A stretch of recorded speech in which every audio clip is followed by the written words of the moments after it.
Now, thank you for joining us. It's great having you on.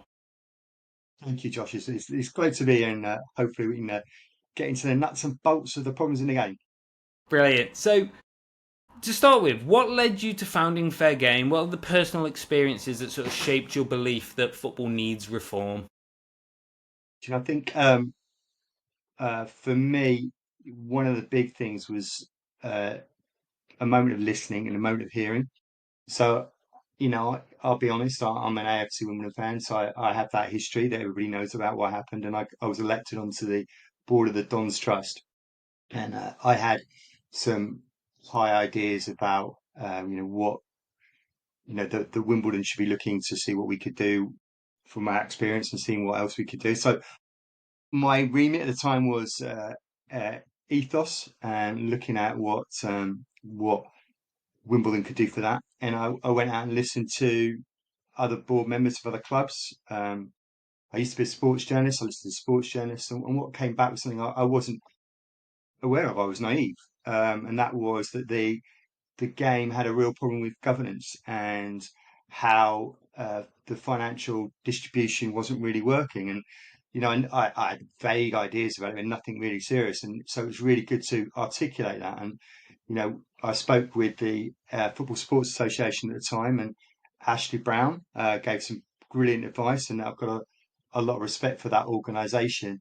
And he was saying that one of the things that hadn't really happened was that the clubs didn't really have an effective voice about raising what their issues were. Some of the clubs, and they were at times that they'd be picking up the phone, and the phone was being put down on them because they were one club, and it was important to try and bring as many clubs as possible and to listen, and that's what really shaped us, shaped Fair Game. We had a lot of big workshops at the start to look at identifying what the clubs were seeing as the big problems in the game, and that collection of opinions and the collection of stuff is what really inspired us to try and shape a fairer future for football going forward. So that's where it came from. It was an inkling that there was something fundamentally wrong with the game. Obviously, the experience that I had, and then hearing it quite loud from a load of other clubs that were feeling the same thing, but hadn't really talked about it collectively. I hadn't really joined forces collectively to look at finding solutions to some of those problems. And that's one of the things that we were really keen at the start to do. It wasn't just good just sitting around saying this is all broken. It was about let's find how we can fix these things. And that's really what inspired us. From my experience, obviously working back at the EFL, I know that there was always a demand for sort of a collective voice on things, especially from League One, League Two, and obviously National League clubs. So you felt like they needed a stronger voice, especially on governance and all the rest of it, because like we say, the current system at the moment doesn't necessarily reward the correct behaviour in terms of there's a reward for gambling the financial future on the club if you can get that promotion and get access to further funding. So the current system itself needs addressing, and the way in which sort of the whole system, but also individual club governance is ran, is definitely something that needs addressing. For those who are sort of new to Fair Game, what is sort of the mission and why does it matter now more than ever? What we're seeing is that collective gambling going on, the incentive to overspend is becoming massive. And what that actually really means is that you have a situation where what's being put at risk is history and traditions of football clubs. Football clubs going to administration, and I always look at administration, and I think the kind of popular conception and perception of that is that that's a harmless activity. It's not, the club still has its name, but it's not. It has a massive damaging effect on the backroom staff. There are loads of contractors that are dependent on that football club, and frankly, a lot of them will go bust. So it can devastate communities just by going to administration, even if the club will appear on paper to still exist. It's had a huge knock-on effect, and that's really not sustainable. And there's an issue with competitive balance as well. So what you've got is a situation where if you're a club that's uh, massively overspends, then you're gambling to get that promotion that makes your club more valuable in effect in a different league. And what the consequence of that is that all the clubs that try and run financially sensibly suffer. And the incentive every single time is to overspend. So that makes the game a real financial mess. I mean, when you're talking that what 58% of clubs are in the top 92 are technically insolvent, that is compared to any other industry is an insane figure. It doesn't make sense that you would have that. And you have a lot of clubs at the bottom end of the pyramid that are trying desperately to survive and be sensible. And yet the pressure on them to overspend is still massively there. And I think the latest figures are showing that the average debt in League Two is something around 2 million a year, and in League One, it's 5 million a year. And if that's what you're trying to say, to survive, you need to find 5 million, or you need to survive to find 2 million. And at those two levels, that's really, really difficult. So that is a governance issue. That is a cultural issue. And that is where Fair Game is really campaigning for, to say, actually, what we need to be is in a situation where um, those two divisions and the National League, which is in a similar situation, need to be a situation where break even is the average, or even a profit is the average, rather than being in that situation, because otherwise we're just in an unsustainable element. I mean, like, if you're an owner of a football club, do you really want to be losing 5 million a year? Um, I'm not sure, Josh, whether you have 5 million a year to spare, but certainly, the limited amount of people that are willing to throw away 5 million is just insane, and it just makes football not an issue for a community. And you can understand an owner going, well, this is my little plaything. Because if you're spending 5 million a year, then certainly it is, because it's a very ridiculously expensive plaything, but it is your plaything. And that's not what football is really about. So I've got a huge respect for some of the great owners and CEOs out there that try and battle against that culture, because frankly, the norm is to be a gambler, and I don't think that's healthy. No, I couldn't agree more. We have got to a place where the cost of running football clubs just to keep them afloat is constantly becoming a bigger battle.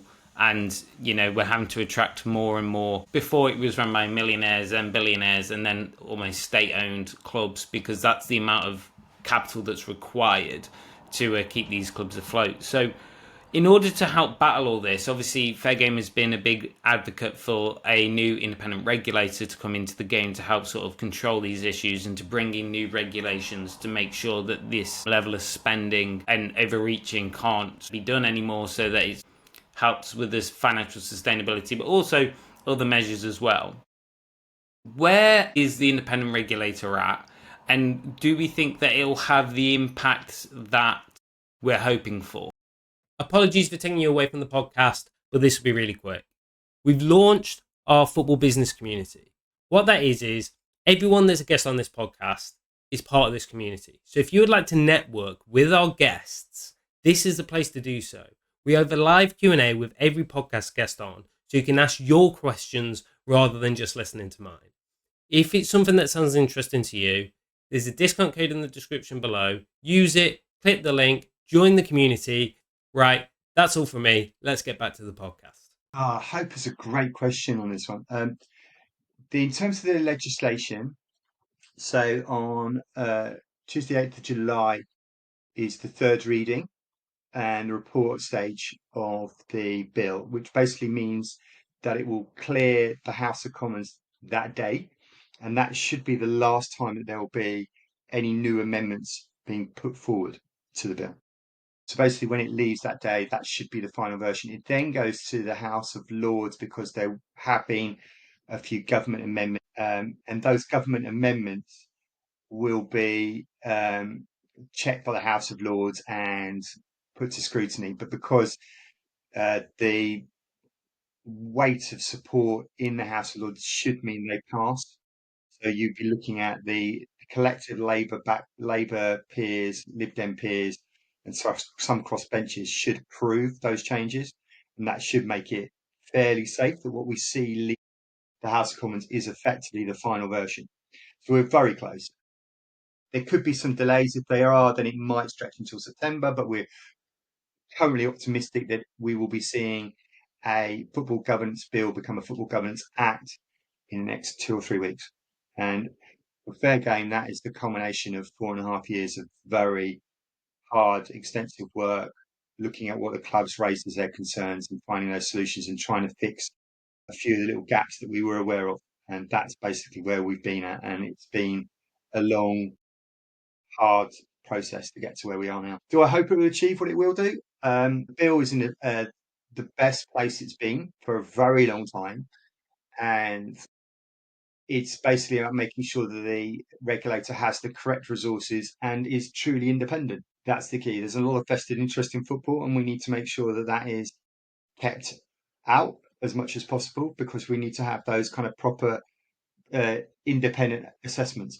Look, I would obviously love fair game to be running the regulator, but like, frankly, there's plenty of vested interest in fair game. So, it's better it's not us. I think we want to give as much advice, we want to give as much support, and we have as much academic rigor, and that's really important for us. But, there would be accusations of bias if we were like the regulator. And we don't want that. You need to have a proper independent voice that looks at it. And that independent expert panel that's being proposed is really important, that it isn't in any way connected to, particularly, I suppose, the leagues. And it needs to have that proper holistic oversight about what's good for football. I agree. I think the independent nature is a very difficult one because of the balance between expertise and independence. I think the thing is with the football industry, there's so much nuance to. I mean, there's already a lot of governance and rules in the game in terms of those set by UEFA, Premier League, EFL, FA. There's lots of different regulations covering lots of different areas, from protection around academy players, from pitch dimensions to stadium regulations. There's lots of regulations already imposed in the game. Obviously, the financial regulations of the EFL and Premier League and UEFA.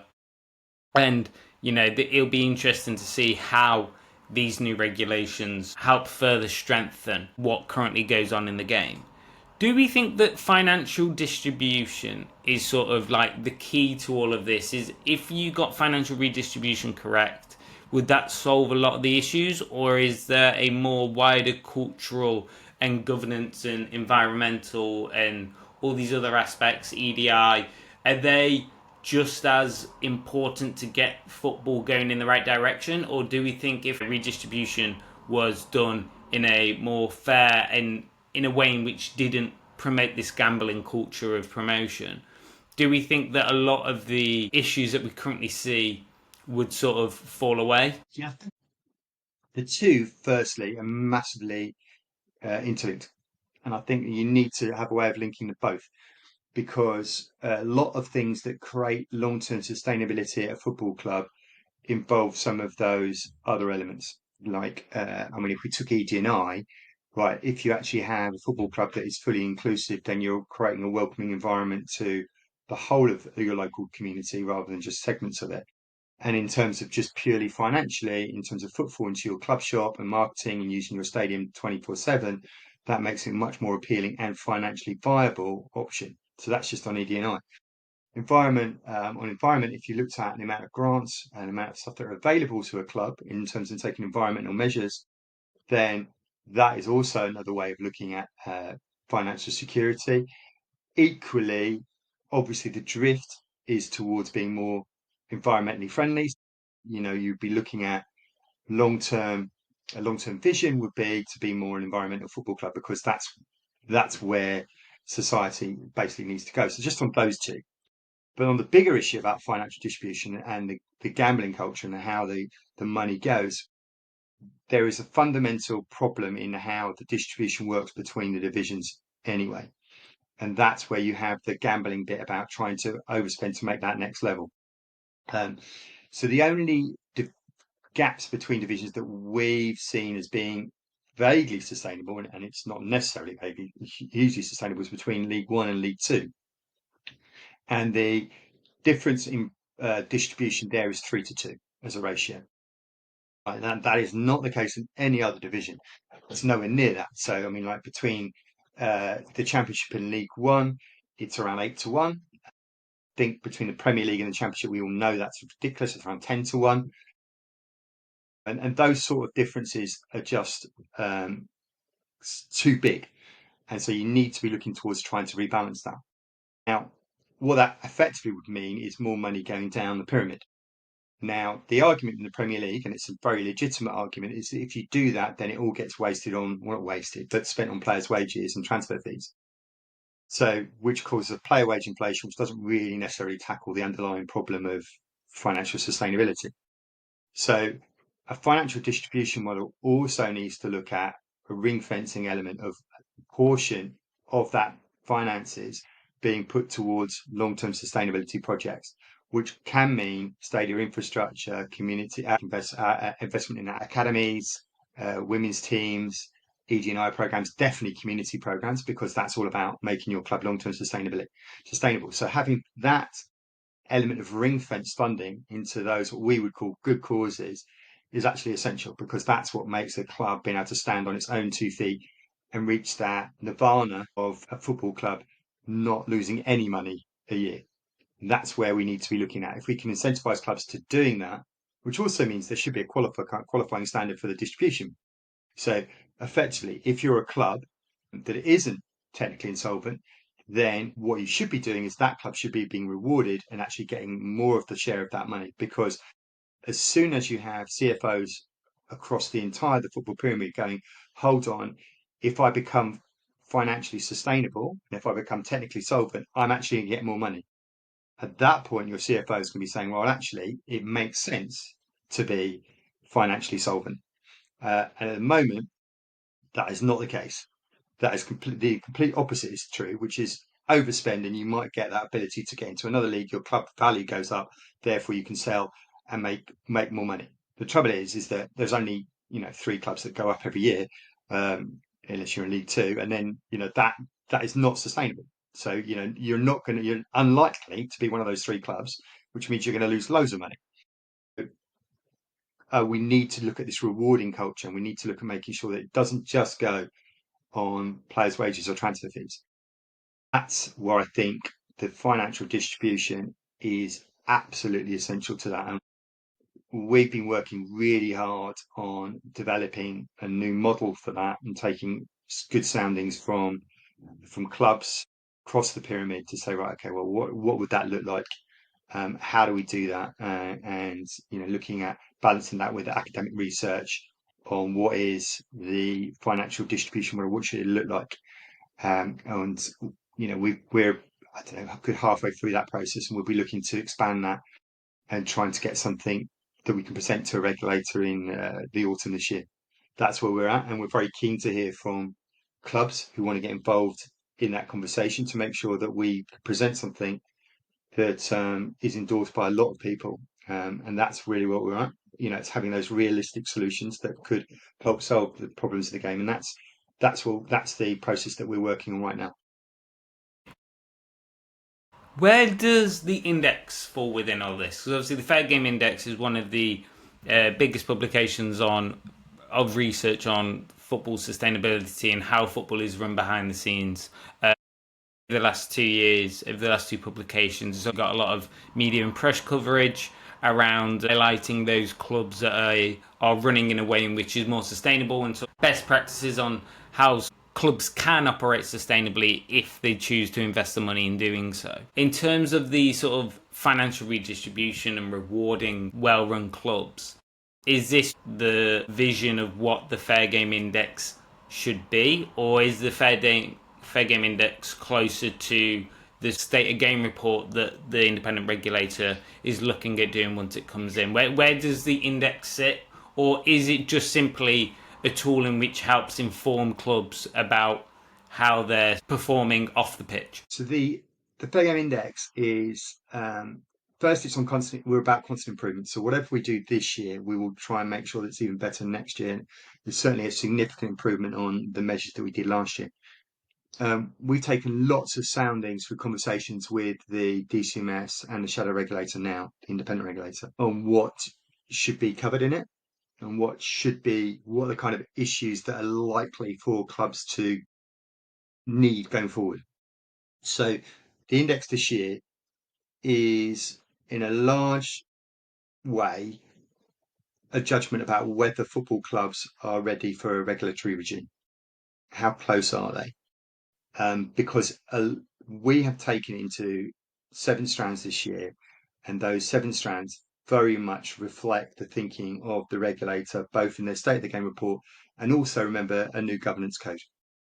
So those two things are the elements that we've been looking at, thinking, right, well, this is where our best judge on what we think football's regulatory regime will be looking at. So this will tell you which clubs are best prepared and which clubs have elements to improve. Now, this year we are looking at a reward-based process, so it'll only be the clubs that get what we will call gold, silver, bronze that will be named, and we will obviously have figures and data on all the clubs down to National League North and South. So we will be able to know where the weaknesses are, where the strengths are, and where there is room for improvement. And that's where we're aiming at. Our data and our touch points are all based upon experts from those various different fields. So the financial data is built from experts in football finance academia. The stuff on governance is people taken from loads of people that have run sports governance codes or are aware of sports governance codes. So looking at that. Same with environmental data is from the leading environmental groups. EG&I, same. So it's all of these experts' opinions. So it's not me and a couple of mates. It's, in fact, that's far, far removed from where it's at. It's at people who are the leading thinkers in this, creating that judgment, all based around what we understand will be the 7 key strands that the regulator is looking for. So it will be a very much, are you ready for the regulator? And, which clubs are actually doing things right? I think that's really key. If I'm being brutally honest, I think I would quite like to see a situation where investors or sponsors would look at their index and go, well, actually, these are the clubs that we should be investing in because they are doing things the right way. So it's that financial reward. It's a secondary financial reward along with the financial distribution, which obviously we're arguing for, but it's what we're about. And I think the key thing for people to think about fair game is we have this one simple vision, which is a fairer future for football. And everything we do must go back to that. So, if it's through the financial distribution, if it's through the Fair Game Index, if it's through club engagement or supporter engagement or whatever, everything needs to lead back to that because that's what we ultimately are here for. We're not for, we weren't set out for commercial gain. We were set out for that vision of a fairer future for football. Obviously, that said, if any philanthropist is out there and wants to donate to Fair Game, very happy as long as you've got the right ethics and morals. But other than that, it is that one vision that we've always been about, and that's what we're trying to do. And we will constantly learn, and we will constantly try and improve, and we will never get it right, but we will try. I think it's great. I mean, obviously, I've been involved with supporting Fair Game as and where I can for a long time now, and I know Fair Game is gone. It's been a long journey to get to where we're at, and there's been a lot of hurdles and stuff along the way. What's the hardest conversation or the biggest obstacle Fair Game is faced over the last sort of 2 years? Where have we seen the most pushback? The hardest thing has been the clubs or the organisations that don't like a spotlight being held up on them, or that kind of stuff, because we're a volunteer organisation. Yes, we have we did the head count a couple of days ago. We've got 85 active volunteers now, and that doesn't include all the researchers that help us and or the representatives from the clubs and supporters groups that are now also advising us. So, I mean, if you take that on board, then we're comfortably over, heading towards 150 or something. But they're all putting their time in because they believe in what we do. And, like on a personal level, I'm probably putting in far more hours than I ever should, probably around 30 hours a week or something, which has been unsustainable, really, if I'm being honest. Caused me a lot of personal traumas and I've had health issues and so on. But the desire to make football fairer is what's driven me. So are we going to be successful? Have we got hurdles? Yes, we've got hurdles because the people who don't like change, who don't want to see a situation where we say, actually, you shouldn't be spending like excessive amount of money, probably quite like spending excessive amount of money. Those gamblers, those people who sit at the roulette table and throw the dice all the time, they don't like it. Or other people that have been very happy in the kind of lovely football family and with the vested interest and stuff like that. We're putting a spotlight on them, saying actually we need to have independent oversight. We need people to look holistically what's best for the whole of the game. There are power structures that exist within the game that obviously don't like that, and that's the problem we have whenever you advocate for change. So we have had problems with some stakeholders and some groups that just don't like what we're doing or don't approve of what we're doing, because it's rocking the apple cart, and it's making, trying to look for something that's overarchingly better. So yeah, I've had personal attacks on email, on social media. I've had uh, you know people running kind of vindictive campaigns against fair gaming, against myself, and that's taken a toll. And that's because we're trying to change something. We're trying to make it for better for everybody, it takes. I haven't got a thick skin, so it does. You do feel that, and it is difficult. And I've been really fortunate that there've been some really good people around me that have helped and have tried to be on that same side. But it is tough. So if you're asking the biggest hurdle is that there are people that really love the cozy way that football's been run for a long time, even though it is to the detriment of, I don't know, 95% of football clubs in this country, and definitely doesn't benefit those communities, those towns, those villages, those cities where those football clubs are. But for some football owners, and I remember I will always say this quote, there was an EFL chairman that once said, football's an easy game to run if it wasn't for the fans.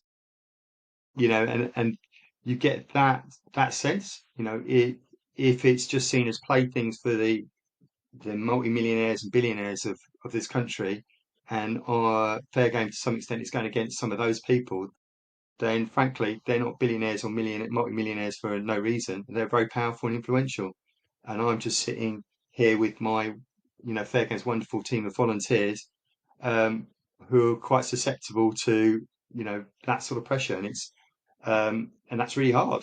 So that's the biggest hurdle, easily, is who you're up against. We're trying to do things right for the whole of the game, and there'll be people who are very unhappy that we're doing that. For those owners who see it as, so like when I obviously speak to club owners and stuff, some of which see the losses that they're incurring because it's sustainable to them because they can afford the losses. They sort of see it as investment into the club. As in, we lose £2 million every year, but it's fine because I put in £2 million every year, and I'm happy to invest that £2 million into the club every year, and I'm happy to do so. Whether I'm investing that predominantly onto on-pitch performance, or obviously that it depends on how you look at it. That £2 million is to do with the overall operations of the football club to keep it afloat. What is your sort of viewpoint on, the balance between sort of sustainability, but also continuing to sort of reward investment into clubs? See, I think where you're looking at it is you're looking for these really rich, often very talented business people to make football a sustainable business with good revenue streams. That shouldn't be alien. So what we're saying is, for a person who's investing 2 million a year, then if they were looking at that investment being into stadium infrastructure, academies, or other elements like that actually can generate revenue going forward, that's where you're situational. So, and that revenue, there's nothing stopping that revenue going into success on the pitch or whatever. It's a different way of where your money's going. So your money is going into making a club sustainable, so it actually creates more revenue, so that it actually grows, rather than going like, well, the club is losing 2 million a year, therefore here's your 2 million a year to keep you afloat. What we're saying is invest that 2 million a year so that the revenue grows by 2 million a year, so you don't have to invest 2 million a year. That's the sort of way of thinking. It's a simple business approach, saying what your challenge is to make this club able to stand on its own 2 feet because of the revenue you're generating. That's what we're looking to get to, that sort of situation. And I think what that could mean for any owner is that what you're doing is you're investing off the pitch, to create revenue that can support you, the club, on the pitch. But the first thing is to make sure you have the revenue to cover the costs of on the pitch. That's where you're doing. So it's that mentality switch from covering losses to making a club financially sustainable so that it can actually supply the proper help for on the pitch. That's the way we're going. The financial distribution model would, and we looked at it quite heavily recently at the Fair Game Conference, if that redistribution of funds is to good causes, is ring fenced at a growing ratio. So the lower down the pyramid, the more of that has to go into good causes, which when I say good causes, that does mean stadium infrastructure, it does mean the 24/7 community engagement, all the rest of it. Then you create this whole wealth of clubs that are all creating revenue and generating real strong communities around the football club. That's where we see the benefit. So to that owner that's willing to put that £2 million in a year, what we're saying is invest it in those infrastructure projects, because that's what will help your club the long haul, rather than just going, well, I'm willing to throw £2 million away a year. It's just a different way of putting your money in a different part of the club that is better for the long term, and that's what we need to move towards. I mean, I agree.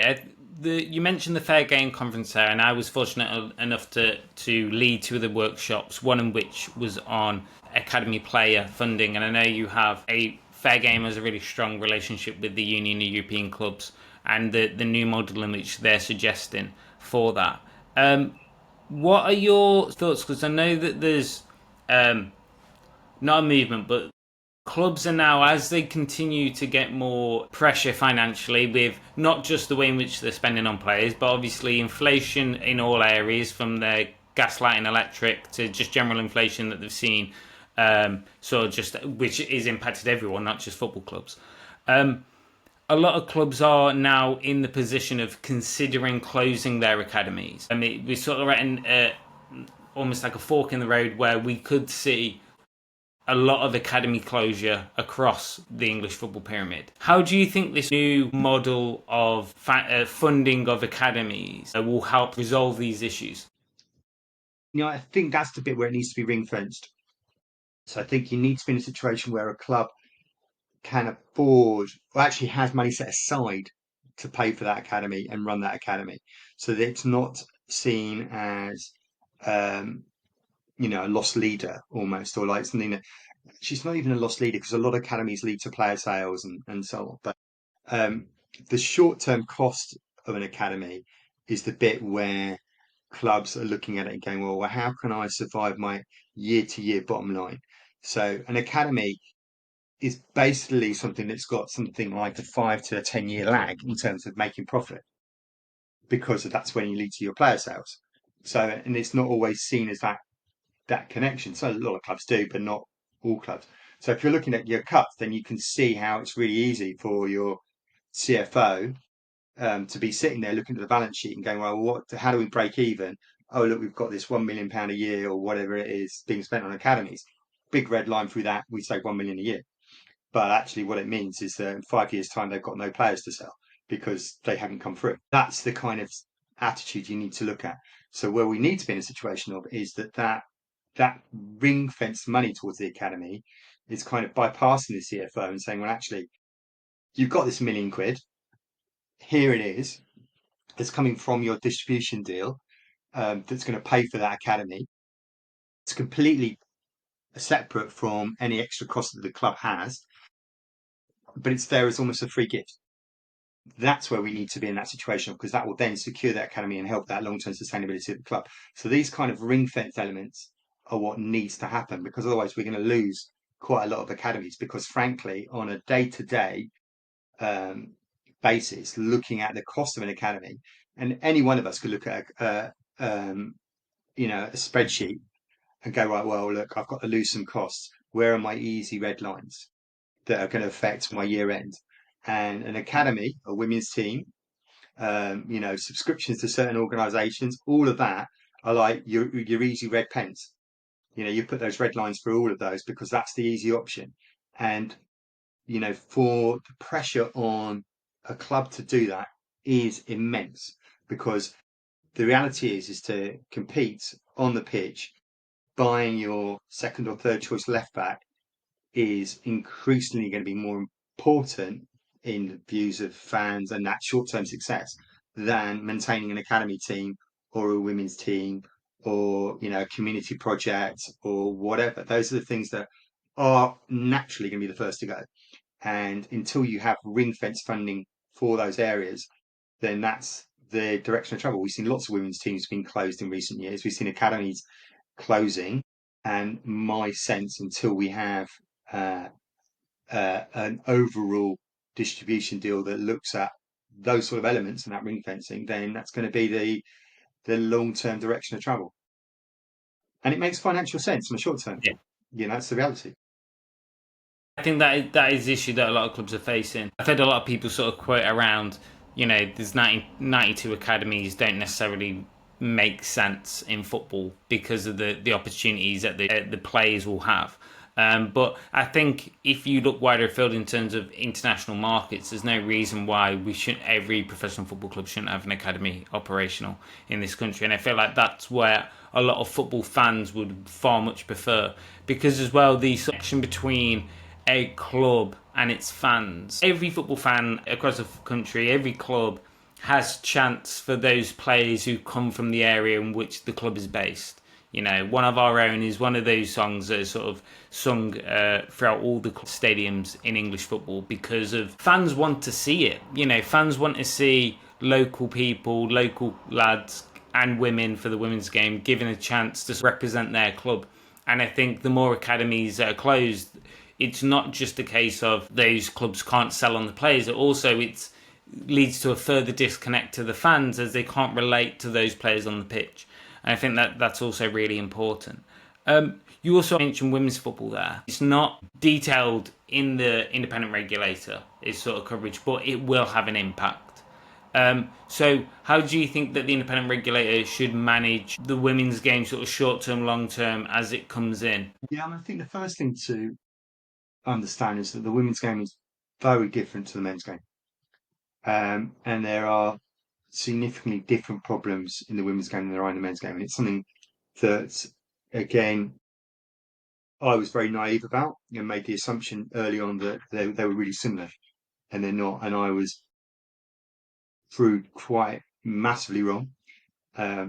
With the women's game, one of the big problems that isn't that is an endemic sexism that still exists within football, and the kind of very much the area of having to look at that and trying to address that and look at the root causes. And it can be from sharing of training resources to the time when women and girls get to get their slots in for training or for matches and so on. There is just at that endemic level, as well as some of the horrific cases that you can hear about what's happening with coaches and so on. So there's a lot of issues that need to be addressed there.